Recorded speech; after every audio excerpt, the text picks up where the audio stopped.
Welcome to Hood Politics. In this episode, I will be discussing an incident involving Dazer from the HA crew and Polar from 18th Street. The facts of the case are as follows.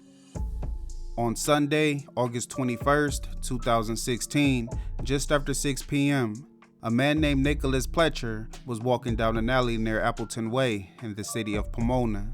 A few moments later, someone approached him and the two got into an argument. The person then pulled a gun, aimed at Nick, and opened fire 7 times. The shooter then fled the scene. 911 was called and police and paramedics arrived at the scene. They found Nick lying on the ground. He had been shot multiple times. Paramedics attempted to help him, but sadly, there was nothing they could do, and at 6:43 p.m., Nicholas Pletcher was pronounced dead. He was 23 years old and the father of 2 young boys.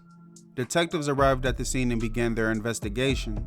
They found 7 .380 caliber bullet casings scattered on the ground. Nick had been shot 4 times, once in his left hip, once in his torso, once in the right side of his abdomen, which was fatal, and once in the back of his head, which was also fatal. Detectives obtained surveillance footage from a nearby building. The video showed 2 people walking from the alley shortly after the shooting. After looking into Nick's background, investigators found that he was a well-known member of a tagging crew called HA and went by the nickname Dazer. HA stands for many things, including High Artist and Highly Active. The crew has chapters in numerous cities, including LA, San Bernardino, Santa Ana, and others. Investigators figured his affiliation could have played a part in his death because Pomona is filled with tagging crews that behave like gangs.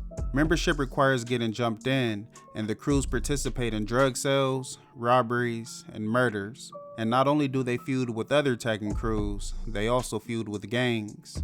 In fact, the area where the shooting occurred is claimed by a gang called Eastside Pomona Ghetto Family. Ghetto Family started off as a tagging crew called Ghetto Fame, and HA was one of the crew's biggest rivals. Ghetto Family transitioned from tagging crew to gang, but they still consider HA as their enemies, and there have been multiple fights and shootings between the groups. One of the most well-known cases of a crew going to war with the gang involved another Pomona tagging crew called the Don't Care Crew, or DCK for short.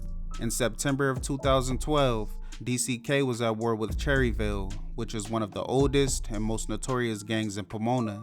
In the span of just a couple of weeks, there had been at least 4 shootings between the groups. On Saturday, September 29th, 2012, at around 11 p.m., a white Lexus was driving near the intersection of Glen and Orange Grove Avenue. A 25-year-old woman named Jessela was driving. 17-year-old Marilyn was in the passenger seat and was 9 months pregnant at the time, and 15-year-old Marlene was in the back seat, along with their sister, 16-year-old Yesenia. A few moments later, a white pickup truck swerved into the opposite lane and pulled up alongside of the Lexus. Someone in the truck pointed a gun at Jessela and said, "Bitch, you gon' die today," and opened fire multiple times. Jessela threw herself over Marilyn to protect the baby. A bullet grazed Marlene's left leg, and Yesenia was shot in the back. The truck then sped away, and Jessela drove to Pomona Valley Hospital. Yesenia was in critical condition.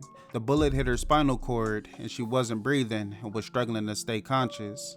She was rushed into surgery, and thankfully, the doctors were able to save her life, but sadly, the shooting left her paralyzed from the waist down. Detectives learned that Yesenia and Marlene's brother was a well-known member of Cherryville, nicknamed Gunner, and Jessela and Marilyn were dating members of the gang. Some believe that there were Cherryville members in the Lexus during the shooting, but they ran from the car before the girls went to the hospital. A few hours later, less than a mile away, officers saw 2 men in a blue Nissan Quest shoot at another car. After a brief pursuit, the Nissan stopped, and officers arrested 20-year-old Armando Wardell and 20-year-old Frank Dominguez. Both men were members of Cherryville, and investigators believe the shooting was retaliation. A few days later, detectives arrested 2 members of DCK, 17-year-old Jared Nava, also known as Money, and 22-year-old Alex Sandoval, also known as Browser, and charged them each with 4 counts of attempted murder for the shootings of Jessela, Marilyn, Marlene, and Yesenia, as well as gun and gang enhancement charges. Alex took a plea deal and received 30 years in prison, and due to prison politics, he later became a member of Cherryville himself. Jared was found guilty and was sentenced to 160 years in prison, but later had his sentence commuted by Governor Newsom and has since been released. The case was a focal point in the 2016 documentary They Call Us Monsters. The film follows 3 juvenile offenders that had been charged with heinous crimes and were facing long prison sentences. Jared's case helped put a spotlight on the violence in Pomona and the wars that take place between the gangs and crews. In the days following Nick's murder, detectives began receiving numerous tips about the shooting. They were told that a 16-year-old young man named Juan Gonzalez was the shooter. Juan is a well-known member of 18th Street and goes by the nickname Polar. Investigators knew that 18th Street had a loose presence in Pomona, but were never able to fully establish themselves there due to pressure from the local gangs, so they didn't know if the shooting was personal or gang-related. 4 days after the shooting, on August 25th, investigators arrested Juan and took him to the police station for questioning. They then executed a search warrant on his family's home. They recovered a .380 caliber handgun in a dresser drawer and an empty magazine underneath the mattress. Forensics found that the bullet casings recovered from the scene of the shooting were fired from the .380. Meanwhile, detectives began their interview with Juan. Initially, he denied knowing anything about the shooting and said that he was nowhere near the alley during that time. But after investigators told him they received tips that he was responsible and they also recovered the .380 from his home, he changed his story. Juan admitted to killing Nick, but said he only did so in self-defense. He said Nick always attacked him and had put a gun to his head on 2 different occasions, and he didn't want to go through that again. Juan said on the day of the shooting, he was walking down the alley when Nick approached him. He said Nick called him a bitch and tried to rob him, and he thought Nick was reaching for a gun because he saw his hand moving towards his pocket. Juan said he got scared and pulled out the .380 and shot Nick 3 or 4 times.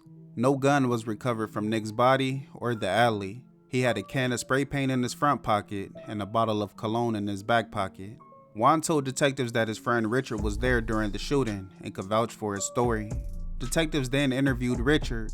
He said he knew Juan since middle school and the 2 were good friends. He said on the day of the shooting, he walked into the alley and saw Juan and Nick arguing. Richard knew that Juan and Nick didn't like each other and walked towards them to see what was going on. He said he saw Nick on the phone and heard him telling someone named Danny to come quick as possible and to bring a gun. A few seconds after the phone call ended, Richard said Juan pointed the gun at Nick and shot him twice.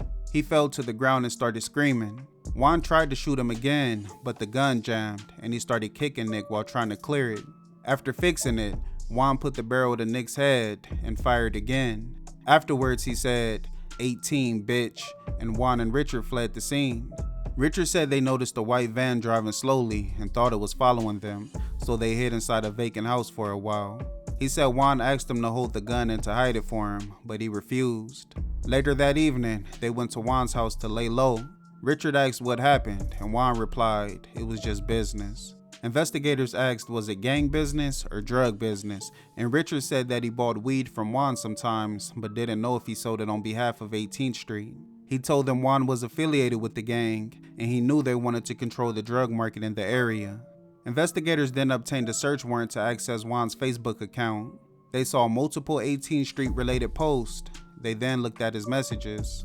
On the day after the shooting, someone with the account name Tony Montana messaged Juan and said, LOL, finally Dazer is dead. Juan replied, ha ha ha. Juan later messaged Tony again and said, have you heard? Tony replied, yep, I heard, so who's next to get smoked? And Juan responded, I don't know.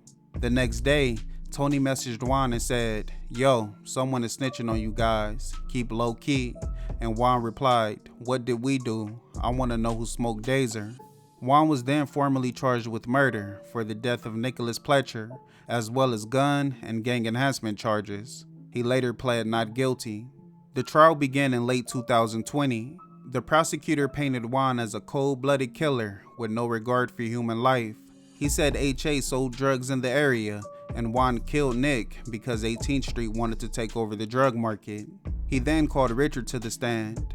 Richard spoke about the day of the shooting, but his testimony differed from what he told investigators. During the trial, Richard said he and an unnamed friend were at a nearby park when they heard the gunshots, and while he went towards them, his friend ran away. Richard said he walked to the alley and saw Juan and Nick arguing. He went to see what was going on, and moments later, he saw Juan shoot Nick. The prosecutor then reminded Richard of what he initially told investigators and how he never mentioned being at a park with an unnamed friend. Richard then adopted his initial statements as his testimony and told the court the same story he told investigators. The prosecutor then showed the court surveillance video of Juan and Richard walking away from the alley shortly after the shooting. He then spoke about Juan's Facebook account. He pointed out the numerous 18th Street related posts and showed the court the messages between Juan and the Tony Montana account. The prosecutor pointed out how Juan laughed after Tony said, "Finally, Dazer is dead." The prosecution's gang expert during the trial was an LAPD detective named Arthur Castro. He had been assigned to the FBI gang task force to monitor 18th Street and had immense knowledge of the gang's history, territories, and cliques. Castro told the court about 18th Street and said their primary activities include burglary, robbery, extortion, drug sales, and murder. He said the gang would often commit violent acts against taggers and low-level drug dealers in order to take control of an area. He said Juan showed his allegiance to the gang through his social media posts, gang tattoos, and willingness to kill. Castro said he believed the shooting was committed in benefit of 18th Street because it showed his members were willing to kill to establish control. The defense didn't agree with the gang enhancement charge. She said the issue between Juan and Nick was personal, and Juan shot Nick in self-defense. She felt the prosecutor was forcing the gang enhancement charge just because Juan was a gang member. The prosecutor said Juan's self-defense claim was just a poor attempt at escaping responsibility. He said Juan didn't see a gun when he decided to shoot Nick, and even after Nick was on the ground and no longer a threat, Juan cleared the jam from his gun, put it to Nick's head, and pulled the trigger, and then said, "18, bitch." The prosecutor said that Juan didn't attempt to notify authorities of the shooting, but instead went on social media to laugh about it. Ultimately, Juan was found guilty of murder for the death of Nicholas Pletcher, as well as gun and gang enhancement charges. Juan Gonzalez was sentenced to 50 years to life in prison. I want to thank you guys for tuning in. Please like, comment, and subscribe.